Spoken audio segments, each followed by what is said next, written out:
Hello, and welcome to Charts and Hearts. I'm Sarah, and she's Lindsay. And together we're working our way through an epic list of rom-coms in order to find and categorize tropes in the hopes of creating the nerdiest spreadsheet podcast I've ever seen. And it's December, so we're doing Christmas movies, and this episode is 2021's Single All the Way.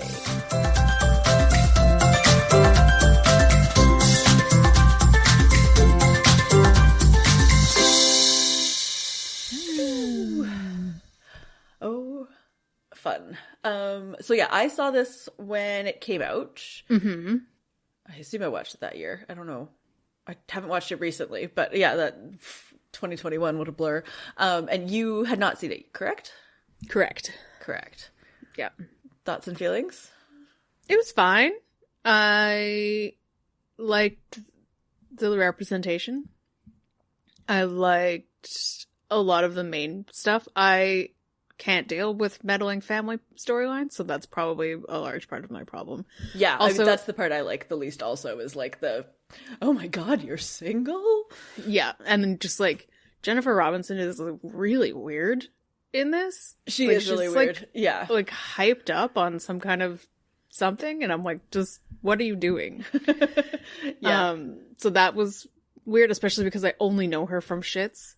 Right? Like, I'm just like, yeah, maybe, so what? She's playing, like, well, and also this was, like, during Shits, and so this was, like, you know, she was playing, like, the hyped up, less, like, small, well, different small town, but, like, yeah, just a hyped up version of her character in Schitt's Creek, whereas I've seen her in other things and she's lovely.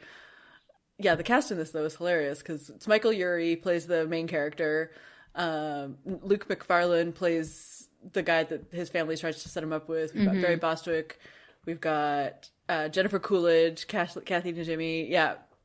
It's pretty much it. Yeah, it's... Yeah. And, like, a whole bunch of other people, but, like, those are, like, sort of the... Yeah, the big people. Yeah, so it was fine. Yeah. Yeah, that's how I feel. Yeah. Barry Bostwick was really funny. And he was really a good, funny. Wise dad. Yeah. Yeah, and I liked the teenagers, too. Like, the teenage girls were funny. Yeah. So, yeah, basically just, like, a fun, ridiculous cast. At some points, Jennifer Coolidge was, like, not the most Jennifer Coolidge I've ever seen her been. Like, she was pretty chill for Jennifer Coolidge, so that was good. Yeah, because that goes over the top, too. And in this one, I'm just, like, it was very, like, let's put Jennifer Coolidge in this because it's funny, but yeah, let's not write anything or have her seem like she's part of this family at all. She's just there doing Jennifer Coolidge, and I'm like, she, like, barely even looks at them. It was very strange. Yeah, like, I'm glad she wasn't the mom. Yeah, me too. Because that would have been too much. Yes, but she does host this weird pageant that, again, it's like bordering on reality, some of this stuff. Just like to absurdism. And I'm like, is this a play on Hallmark movies? Or do they just think this is funny and it's gone too far? I don't know. Anyway, there is the point where they sing at the end, and it's giving Love Actually real hard. And yeah, I'm here for it. I like it a lot. Like, and him and his nieces doing their dance number for when they were little was so cute. So cute. I loved it. Yeah. Yeah. The level of like, for how judgmental his family is about his single life. They're very sharing about the situation that was going on. Like, if my family was that judgmental, they would get much less information about my life. Yeah, exactly. Yeah, it's a weird dichotomy of stuff, of just, like, he tells them everything and then gets mad when they ask questions about the things that he told them. Exactly. Yeah.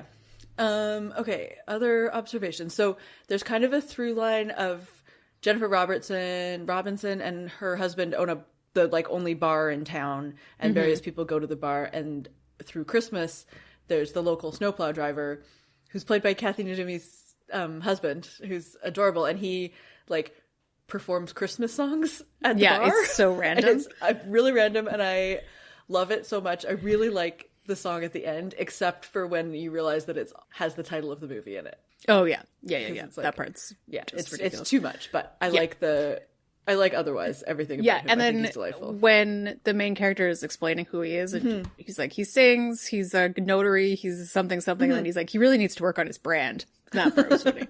Yeah. The reason he's in this movie is because it was COVID and they weren't allowed to come up to Ontario unless they were part of the film. So Kathy and Jimmy's like, put my husband in the movie.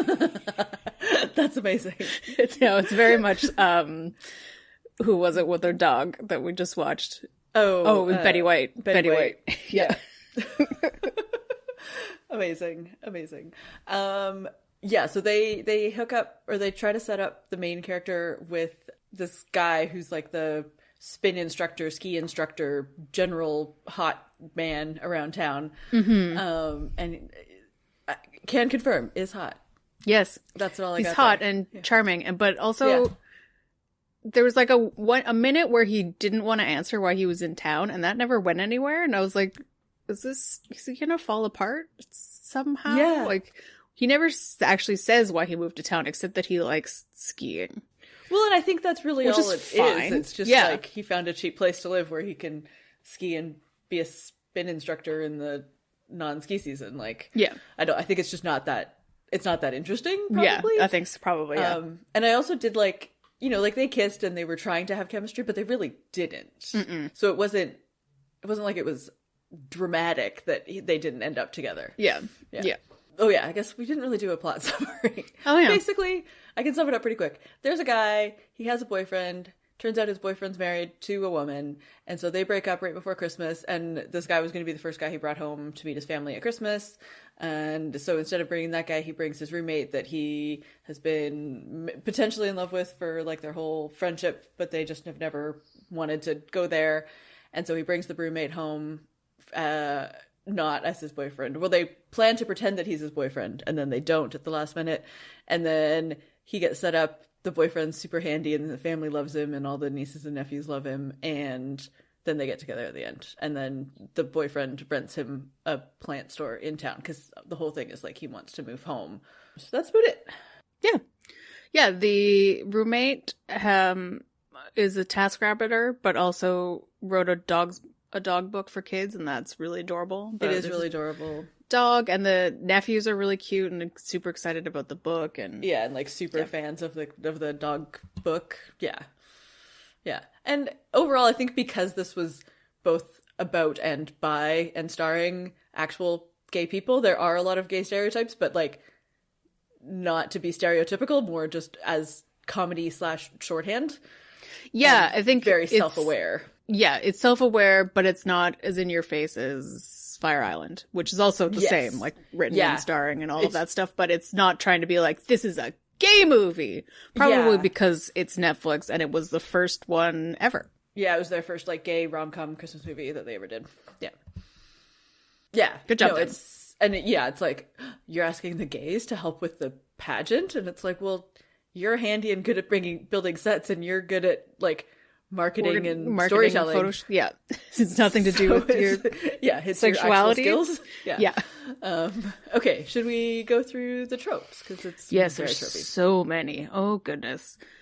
So the main guy is like, he's the sad single guy who's just sad and single, and he's like, why can't I find someone? Shakes fists at cloud kind of thing. And he talks to his plants because he loves plants, but he's also so sad and so alone that he can only talk to his plants, even though he lives with somebody and a dog.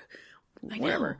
It's like so strange. And he hates his job, and he wants to be a plant person, like have a plant shop and blah blah blah. So I'm also not surprised he hates his job, because he works for a company that lets their clients basically do a Santa Christmas related social media photo shoot in the middle / end of December. It's like right before he leaves to go home for Christmas.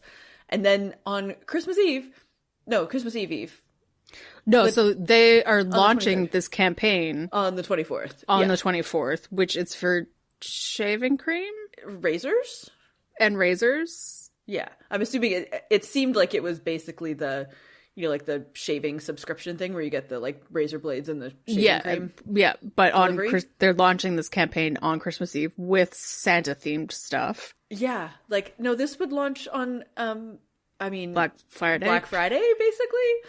Yeah, and then on the 23rd they changed their mind about the campaign because they want it to be like less models, more real people. And so these people who changed their mind. There's a throwaway line at the beginning about how much one of the models is being paid. So they spent literally thousands of dollars on this photo shoot. And then they were like, on December 23rd, they were like, no, we don't like this. Also, it's been at least a week at that point that they had the photos and changed their mind.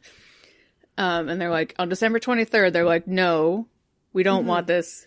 And it still has to go tomorrow. Yeah. And apparently his boss is like, yeah, sure, that's fine, even though he's on vacation and doesn't have a computer. Yeah. And he still manages to do new photos with his roommate and this guy he's almost seeing. Yeah. They go up without any kind of permission or discussion or anything. Of these people. Payment. The dating guy is like, I already have like 10,000 more followers. I'm like, why is your personal profile being tagged in this advertising campaign? Right. And, the whole thing. Then it just goes up and it's all done on his phone in a day. Yeah. Just for a campaign with Santa brand beards that's launching on Christmas Eve. Yeah, it should have launched at least a month earlier. Yeah. The only good part about it is, like, the photo shoot scenes are really cute. Yes, and so that is, like a bonding activity. And shows off the different bonding, like, I think... Yes. Yeah, I think they do a really good job. Him and the hot not boyfriend will be friends, like, once they move to town. Like, I think they're gonna be gay friends, and that's great. Yeah, I think so. Yeah. Yeah, so it's, like... And I'm not mad about it because they're both really attractive and they do so like attractive, like axe or shirtless wood chopping in the snow and like fun jumping and stuff. And I'm like, I'm here for it. Yeah, I'm just mad at this. Yeah, and then it goes up on Christmas Eve night because I think so during the pageant. And then he's like, oh, they didn't even tell me it went up. I'm like, who's putting this up? What is your job? What's happening? How did the photos get from your phone to the client? To scheduling with approval and photoshopping and content written on Christmas Eve. I'm so mad. Nobody knows. But yeah, so no wonder he wants to quit his job and move back home and open a plant shop. Exactly. Yes. All of that to say is that we've got the Christmas Eve deadline, and we've got general bad marketing job tropes in there, plus some extra ranting by and also a montage. Yes, of course. Oh, and bonding over an activity that they have to do because it's Christmas. Yeah. I mean, the main trope in this is best friends falling in love, like friends to lovers. They Great. do. A+. Yep. Love it. And annoying family who can't deal with his singleness. Yeah. Which... Oh my god, so annoying. We've got random dancing. It's very cute. I like it. Me too. Yeah. And then the other guy is very wise. Tells him, he's like, I think you're in love with your best friend. Yeah. Yeah. Speaking of wise, we also have wise and meddling kids, both his nieces and nephews, mostly the teenage nieces, and also old people. His dad, Barry Bostwick, are very wise / meddling. Yeah, the teens do a fun just sleepover for meddling, and then they have to share a bed. Oh, no. There's only one bed. Only one bed. It's adorable. Yeah. And also they're like, he's in love with you and he's in love. Like they, Yeah, they just full on tell them. Yep. And then at the end when he discovers it, he thinks that his roommate has left, but his roommate stopped to do a TaskRabbit job. And so he tries to run, but he doesn't get very far. Yeah, he doesn't need to. It's attempted running. Yeah. And then at the very beginning there is a douchey ex-boyfriend, the married doctor that he was going to bring home, but like I feel like that was just a lazy plot point almost. Yeah, it was. They could have ended up in the same situation without the ex-boyfriend. But whatever. Okay, Lindsay, does this movie pass the Bechdel test? I was trying to think through some technicalities, and I think there definitely is some with the sisters, or the teens and the sisters. Yeah, and the mom, like they talk about parenting and the pageant, like they tell the story about the pageant, Jennifer Coolidge, and all of that stuff. So it gets a technical pass, but it's also, again, similarly to Fire Island. I think it gets an NA. Basically, it's got other stuff going for it. The roommate is black. He's like one of the first leading men of black. One of the first black leading men in a romantic comedy in a Christmas movie. There's the first gay Christmas Netflix movie. I think we'll be okay with it's all good. A technical Bechdel pass. Yep. Okay. Let's make a pie. Okay. So first up, we've got plants.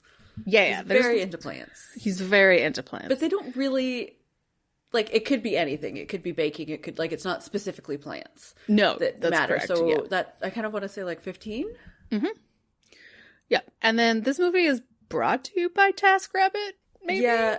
Because they actually use TaskRabbit, I'm assuming there's some kind of sponsorship, product like, placement situation. I think that it was in an episode of Superstore once, but aside from that, I didn't really even know TaskRabbit existed. Yeah, it's not until like a year ago, but that's considered Canada for you. Well, I think we have it in Canada. We have it now, but we didn't have it for a while, I think. And also as a single person who lives alone, absolutely not. Have a TaskRabbit person come to my house. No, if I had a TaskRabbit person come to my house, you would also be at my house, which would probably defeat the entire purpose. Yeah. Well, I don't want to clean my oven, but, you know. No, but I would hire, like, a cleaning company to do that. Me not too. A TaskRabbit not a person. random person. Agreed. Yeah. So anyway. 25%? It is relevant. It's relevant. It's part of the plot, and it's also, like, a handy reason that they can both move to Connecticut without... Yeah. And it also is, whatever. like, backstory of the roommate, because the roommate, I don't know if his parents died or he moved out, like, pretty young, like, so he's been living on his own since he was, like, a late teen, and so that's why he's super handy, because he's had to do all this stuff. All these things. Yeah. Yeah. Whatever. I've been living by myself for 15 years, and I don't know how to do anything, but... No, but I think he was living by himself and also didn't have, like, a dad to call a dad to call, pictures. yes. Yeah. Mm-hmm. I agree. Okay. Random motivational signs. The mom is very into, like, hand-lettered, cricket-lettered signs of all descriptions. Like, yeah, so at first I had just the advent calendar one because it's a really actually funny through a montage, because everybody keeps taking the little tiles off, even though it doesn't matter what day it is, and then Jennifer Coolidge, like, picks up a bunch and puts them back on for no reason, and... It's just like, why? Who cares? It's a way to show time passing, but in a funny way. But then I started paying even more attention. There are so many signs everywhere, just and then up everybody on the walls. Gets one at Christmas. Like, even the kids all open one on Christmas Day. Yeah. And it's amazing, and it's a really fun way to make the family quirky without being like, I don't know, like a weird drunk or like leech. No, or exactly. something. It's just generic quirky, but and it's a nice through line. And also very 2021. Like, it was out of date or, like, out of modern style by 2021, but it was still very, like, it says something about her character that she's still so into these, like, so into laugh, it, love, etc. signs. 20% or higher? No, I think 20 is good, because we've got a lot. Yeah. So then we have the awkward pageant, which is awkward because it's weird. But it's also a plot point, so. Yeah, so, like, they intentionally make it awkward and bad so that the brother and the roommate, like, have a reason to come together and work on it. Yeah. But then it's also awkward just because it's a weird pageant. Like, the name of the pageant is Jesus Saves Christ. Yes. And then Jennifer Coolidge is narrating, but she's dressed like Glinda, which is never explained, and also like it, in 2021. But it's hilarious that that we watched it right now. We're literally going to Wicked tomorrow, and also just finished Agatha. Yeah, so it's a lot of. I'm like, okay, it's weird that this, like, obviously Glinda's been around for 100 years, but it's still, like, it's very fun. It's Jennifer Coolidge perfection. Okay, that leaves us with 15. 15. For shaving foam. Because the whole thing is that they have shaving foam in the shape of a beard, Santa-y, like the initial photo shoot is proof of concept, which makes you understand what's happening with the random ones later, but it's also like this shaving foam is magical. Like it stays on perfectly. He literally smears it across the guy's face, and then you look at the guy and it's like perfectly outlined. Her beard. And also, like, it's an excuse for him to, like, feel up the roommate and etc. Yeah. So there's our pie. Delightful. Hooray! So fun. Lindsay, what's next for them? I feel good about it. They were best friends for 8, 10 years. Something like that, yeah. Something like that. And are both mature enough to do relationships. Yeah. No, I feel really, like, for the first time in a long time, I'm like, I feel strongly good about these guys. Good about it. Mm-hmm, yeah. Mm-hmm. Yeah, and like I'm excited for them to be like super involved uncles in their Yeah, they're with so their cute. his like nieces and nephews. Yeah. Yeah. So yeah, so fun. Yeah. And then Lindsay, what's next for us? So January we're moving into Netflix, which this also was on. We are doing good, scare quotes, Netflix movies, which is also known as Netflix romance movies that we enjoyed. Indeed. So we're starting, we're going a little bit backwards with Zoe from Something from Tiffany. Yeah. And I tried to make it Glenn Powell month, but we couldn't make Top Gun fit. So Yeah, not yet. we're doing Set It Up with what's her face from Something from Tiffany's and Glenn Powell. And Glenn Powell and not other people. not the last Glenn Powell that we'll have on the pod. Last one Bold for now. statement. Yeah. Yeah, should be enjoyable. I'm looking forward to it. Quite a Yeah, lot. it's gonna be a good month. Yeah. Okay, that brings us to the end of our episode. We would love if you could leave us a rating or a review wherever you get your podcasts, or you can find us on social media. We're at Charts and Hearts Podcast on Instagram and Threads. You can also head to our website, chartsandhearts.com, where you can submit your suggestions for rom-coms and tropes for us to add to the list. We really tried to focus on more representative romance movies for this Christmas season. And we would love more suggestions, both people of color and LGBTQ, or LGBTTT, as Kathy and Jimmy keep saying in this movie. It's very adorable. So if you have those, plus, of course, any other kinds of movies, please do let us know. You can also check out our Patreon at patreon.com/chartsandheartsclub. For this month, we did Mystic Christmas, which, of course, was not representative of all, because it was a very basic Hallmark movie with seals in it. And not called Sealed with a Kiss, which is the biggest which issue is the with worst.